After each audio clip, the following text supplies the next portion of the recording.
Hello à tous et bienvenue sur cette chaîne. Moi c'est Jérôme. Il y a 5 ans j'étais tétraplégique et je vous raconte mon parcours, comment je me suis reconstruit, par quelles étapes je suis passé. Et aujourd'hui, une vidéo qui va peut-être être un petit peu compliquée pour moi à tourner, je vous le dis dès le début.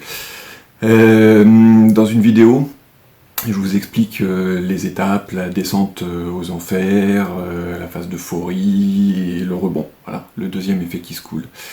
Et c'est de ça que je voudrais vous parler aujourd'hui, de ce que je vais appeler le syndrome post-traumatique. Voilà, à un moment, il faut digérer tout ça. Et moi, ce syndrome, en gros, il a pris 2 formes. La première, ça a été de l'angoisse. Parce que, je sais pas si vous vous rappelez, mais j'ai fait un syndrome de Guillain-Barré qui était un petit peu bizarre, et du coup, mon neuro m'a dit, mais on n'est pas sûr qu'en fait, ça soit pas une forme chronique. Donc chronique, ça veut dire, il y a des épisodes, ça va mieux, et ça revient, et ça s'en va, et ça revient. Donc même une fois que j'ai récupéré, que tout allait bien, machin, tout ça, en fait, j'ai passé pas mal de temps à me dire, oui, mais et si c'était une forme chronique ? Donc tous les matins, je commençais par, dès que je me réveillais, bouger mes pieds. Je dis, est-ce qu'ils bougent normalement ? Ben non, ils bougent pas normalement puisque je les ai pas récupérés complètement. Ouais, mais est-ce qu'ils bougent un peu moins normalement qu'hier, ou dès que j'étais fatigué et que je sentais que ça bougeait un peu moins, je me suis dit, ah merde, peut-être c'est en train d'en partir. Donc voilà, l'autre truc aussi qui était un peu compliqué, c'est que moi ça commençait par une pseudo-grippe. Donc à chaque fois qu'il y avait l'hiver qui arrivait avec les épidémies, moi j'étais là à dire faut pas que je chope la grippe. Là je fais une parenthèse avec le Covid, mais j'ai revécu à peu près la même chose et je comprends tout à fait. Je pense qu'il y a un certain nombre de personnes qui ont des pathologies et autres et qui sont là justement dans ce stress à dire faut pas que je le chope. Donc moi ça m'a pris plusieurs années et franchement sur cette partie-là j'ai pas trouvé 36 000 méthodes. La première c'est le psy, voilà, parce que tout seul j'y arrivais pas. La deuxième, et même si c'est peut-être pas top comme ça, c'est les médocs. Ouais, il y a des moments et puis je pense que j'en ai encore pour un certain temps. J'ai des périodes où ça va moins bien et là je dose mes quantités, mais quand ça va pas, voilà, plutôt que de tomber au fond du trou et que c'est plus dur de remonter, ben voilà, il y a des traitements qui existent. Et le dernier truc qui m'a aidé, c'est le temps. Voilà, c'est vrai que c'est un peu comme, je pense, quand on est en rémission d'une grave maladie, plus le temps passe, et plus on se dit, ben voilà, les chances pour que ça revienne s'éloignent. Donc là, aujourd'hui, ça fait 5 ans, donc je me dis, je suis sorti du risque de la phase chronique. Donc voilà, j'ai appris un peu à gérer ça, mais ça a été le premier truc. Mais le plus dur, c'est pas ça. Le plus dur, c'est ce que je vais appeler le syndrome de la guerre du Golfe. J'ai eu l'impression de mener un combat, et même pour moi de faire la guerre du Golfe, la guerre du Vietnam, la guerre d'Indochine, tout ça réuni. Donc j'ai vécu pendant plus d'1 an un peu un monde parallèle, un combat, hein, comme tous les gens qui luttent. Et dans ce combat, ce qui est extrêmement difficile pour moi, c'est que j'ai perdu des frères d'armes au combat. Voilà, ça commence à être compliqué. Et le truc, c'est que je suis revenu, moi, debout, et pas eux. Et il n'y a pas un jour où... je suis désolé, hein, ça va être dur. Il n'y a pas un jour où je pense pas à eux, et où je culpabilise pas. Voilà. Et que je me dis pourquoi moi et pourquoi pas eux. Faut que je vous raconte l'histoire de 2 frères d'armes. D'abord, il y a eu Michel. Moi, quand je suis arrivé dans le centre, j'étais un légume. Un légume, j'étais sur un brancard. Je bougeais pas du tout. Lui, Michel, il n'a pas eu la même maladie. Lui, c'est un problème à la suite d'une opération. En fait, au niveau de la chirurgie, ça s'est mal passé et il a fait un œdème qui a comprimé sa moelle. Donc en fait, il était tétraplégique, pas tétraplégique, pardon, paraplégique, incomplet. Incomplet, ça veut dire, si l'œdème il se résorbe, il y a des chances de récupérer. Donc lui, il était dans cette logique-là, en disant, bah moi, ça va me prendre 1 an, 2 ans, 3 ans, mais je vais récupérer le temps que l'œdème, voilà, il faut juste y aller. Et Michel, il était là avant moi. Donc moi, quand je suis arrivé, ben, il était déjà debout.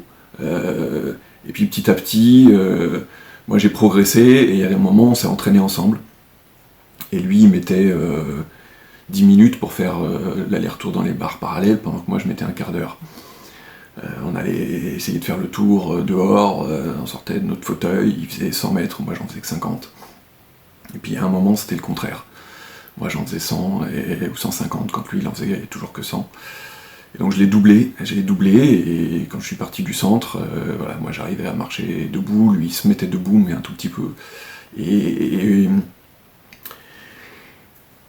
un jour le chirurgien lui a dit, votre œdème il se résorbera pas, donc là ce que vous avez récupéré c'est le maximum pour vous, il va falloir vous y faire, mais il ne saurait pas plus.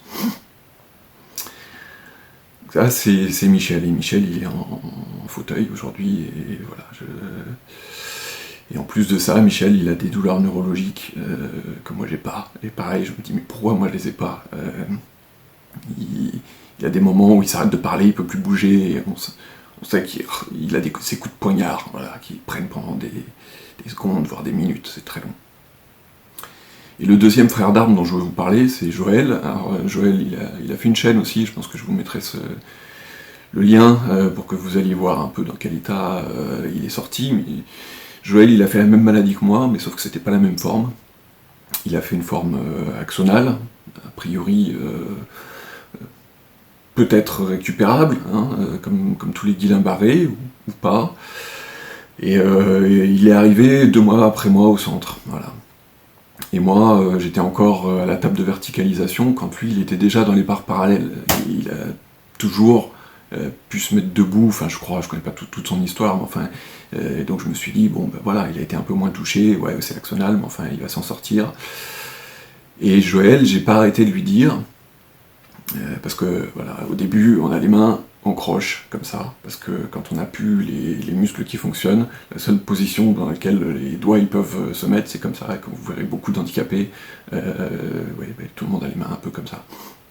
Et c'est assez compliqué parce que du coup, on peut juste faire ça et on peut pas attraper quelque chose, là, faire la pince, là, c'est très difficile.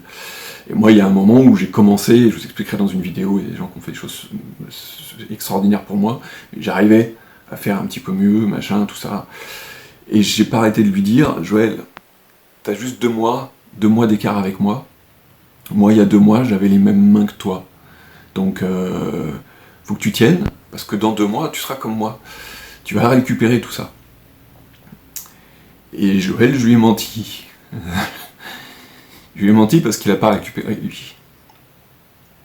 Et voilà, il n'y a pas un jour où je me dis comment ça se fait que moi je suis parti de bien plus loin que lui et que moi j'ai récupéré et pas lui. Et il y a des gens qui me disent ouais, t'as récupéré, c'est que t'as eu du courage, c'est que tu t'es battu. Ils n'ont pas eu moins de courage que moi. Je pense même qu'ils en ont eu plus. Parce que moi, je me suis pris un bus dans la gueule. Ouais. Mais eux, quand on leur a dit que c'était fini, qu'ils ne marcheraient plus, ou quoi, c'est pas un bus qu'ils se sont pris, c'est Hiroshima. Et moi, je pense qu'à leur place, j'aurais sans doute lâché. Et pas eux. Donc voilà, c'est la vie qui est comme ça. Mais moi, j'ai eu une bonne étoile. Je pense qu'ils ont eu une bonne étoile aussi, mais elle était moins bonne que la mienne. Et ça, c'est très très compliqué, comme vous le voyez, je l'ai pas accepté, et je pense que je l'accepterai jamais. Voilà. Puis je pense aux autres aussi, hein, je pense à Patricia qui a fait un accident de plongée, et elle avait tout bien respecté les paliers, et Alors elle est un peu plus dans mon cas, elle marche, elle fait des choses comme ça, mais enfin voilà, elle a des séquelles à vie, qu'elle non plus elle n'a pas mérité. Je pense à Francine, qui a rejoint, elle, sa bonne étoile.